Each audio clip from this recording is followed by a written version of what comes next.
Untuk perkembangan dari Sabah petang ini, kita akan bersama Suaran Shah dan antara fokus, pelan intervensi jangka pendek akan dilaksana kurangkan gangguan bekalan air di UMS. Terus dengan laporannya Suaran, silakan. Baik Farhatul, pelan intervensi jangka pendek melibatkan peruntukan RM1 juta akan dilaksana bagi mengurangkan gangguan bekalan air di Universiti Malaysia Sabah UMS. Timbalan Perdana Menteri Datuk Seri Fadilah Yusof yang juga Menteri Peralihan Tenaga dan Transformasi Air Petra berkata, pelan intervensi itu akan dilaksana melalui kerjasama Jabatan Bekalan Air JBA, Petra dan UMS.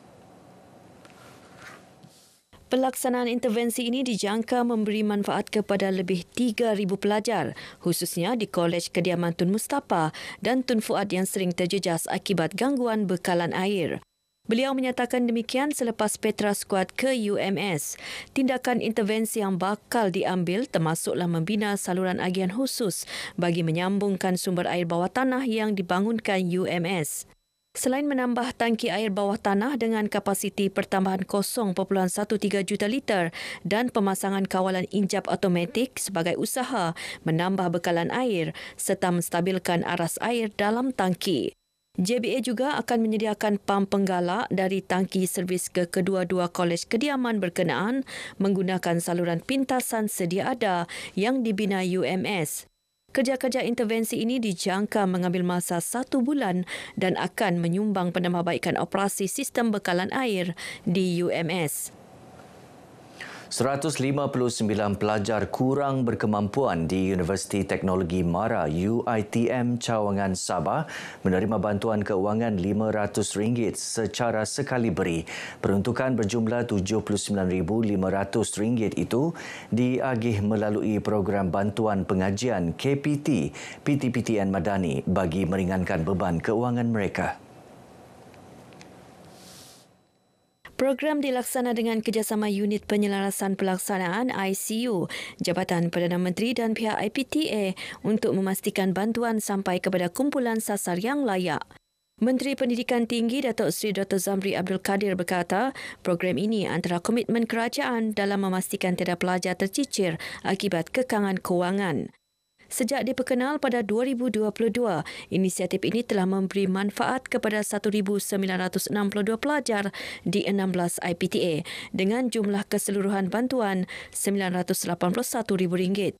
Beliau berucap menyempurnakan majlis penyampaian bantuan pengajian KPT PTPTN Madani di UiTM Cawangan Sabah. Dalam majlis ini, Datuk Zamri meluluskan peruntukan 2 bas baharu untuk kegunaan pelajar.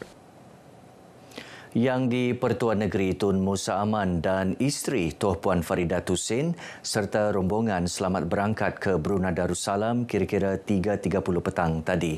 Pesawat khas yang dinaiki Tun Musa dan Tuan Puan berlepas di Terminal 2 Lapangan Terbang Antarabangsa Kota Kinabalu.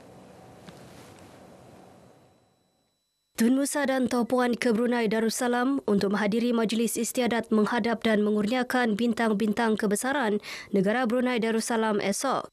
Tun Musa kemudiannya akan meneruskan perjalanan ke Kuala Lumpur bagi menghadiri mesyuarat Raja-Raja ke-269 pada Rabu dan Khamis di Istana Negara. Program Perlumbaan Pendidikan Alam Sekitar EE-RACE menjadi platform penting dalam menyemai kesedaran pemeliharaan alam sekitar.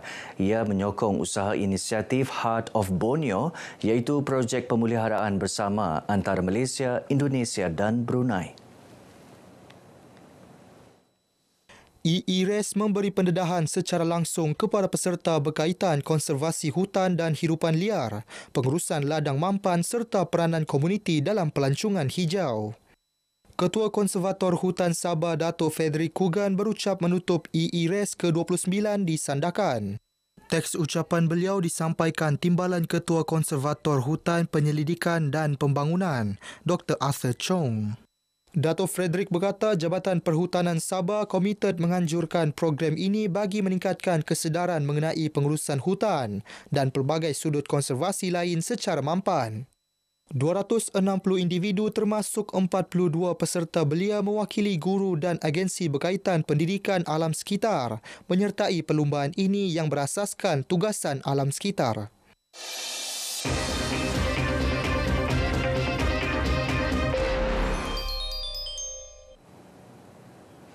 Di sebalik keindahan laut dan pulau-pulau di Semporna, tersimpan sebuah seni warisan tidak ternilai, ukiran halus perahu lepa miniatur. Di Kampung Kabimbangan Pulau Bumbung, Muhammad Rafi Baharim kekal setia mempertahankan warisan itu dengan penuh jiwa. Wartawan Amran Raji ada perkongsiannya.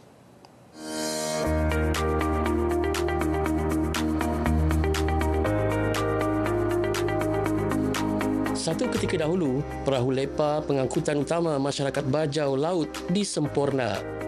Kini ia menjadi simbol identiti dan kebanggaan. Dizahirkan semula dalam bentuk miniatur hasil tangan Muhammad Rafi. Kami menemuinya dalam program Jelajah Krab Malaysia. Kepakaran lelaki pertengahan usia ini terserlah dalam menghasilkan lepa bersaiz kecil yang diukir dengan penuh teliti. Saya membuat lepa ini pada tahun 1994. Lepas itu saya selalu sentiasa buat pameran di setiap sambutan kita lepa-lepa lah. Pada tahun 2004 saya dijumpa oleh Gerab Tangan Malaysia. Di situlah saya dapat bermula dibawa. Bila tahun 2007 saya diantar oleh Perbadan Gerab Tangan Malaysia Sabah, kursus. Memang saya ada keturunan dari nenek moyang saya. Bahan utama ukiran ialah kayu tambu-tambu, kayu tempatan dari pesisir Pulau Bumbung yang diukir motif flora dan fauna, menyerlahkan nilai estetik seni Bajau. Hasil tangannya pernah mencecah RM50,000. Malah perahu lepa miniatur ciptaan Muhammad Rafi sering dijadikan hadiah eksklusif untuk majlis rasmi di seluruh negeri. Seorang lagi usahawan kerap di sini, Narimah Tamjiji, yang terkenal dengan pembuatan baju tradisi etnik Bajau di kampung Lok Malalom. Dalam masa-masa sekarang ada regatta lepa, memang dia untuk sambutan sewa dengan tempahan tu memang banyak. Sekarang saya ada tempahan dalam 4 pasang. Cuma diorang pakai masa bulan 8 nanti untuk 31 Ogos hari pengesahan. Sepasang pakaian lelaki dan wanita yang dihasilkan boleh mencecah RM1,500. Apa tidaknya, setiap helai yang dijahit penuh teliti demi kekalkan keaslian budaya Bajau. Usaha mereka tidak berseorangan. Kementerian Pelancongan Seni dan Budaya melalui Kerab Tangan Malaysia terus menyokong pengusaha akar umbi seperti mereka. Kementerian Pelancongan Seni dan Budaya melalui Kerab Tangan Malaysia juga membantu pengusaha-pengusaha kerab ini dari segi penyediaan bahan, penyediaan latihan dan juga penyediaan promosi untuk mereka mempromosikan produk mereka. Jadi kita harap dengan usaha ini, produk-produk kerab ini akan terus maju pada masa yang akan datang dan tidak pupus di telan zaman.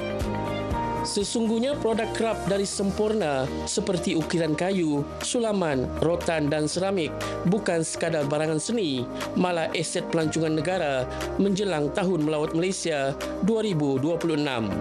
Amran Raji, RTM.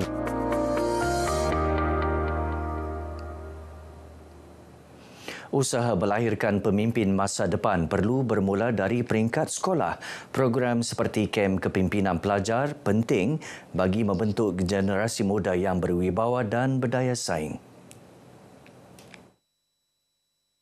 Pentingnya untuk pendedahan ini adalah supaya pelajar-pelajar atau adik-adik ini semua dapat membawa ciri-ciri kepimpinan mereka ini untuk ke peringkat yang seterusnya.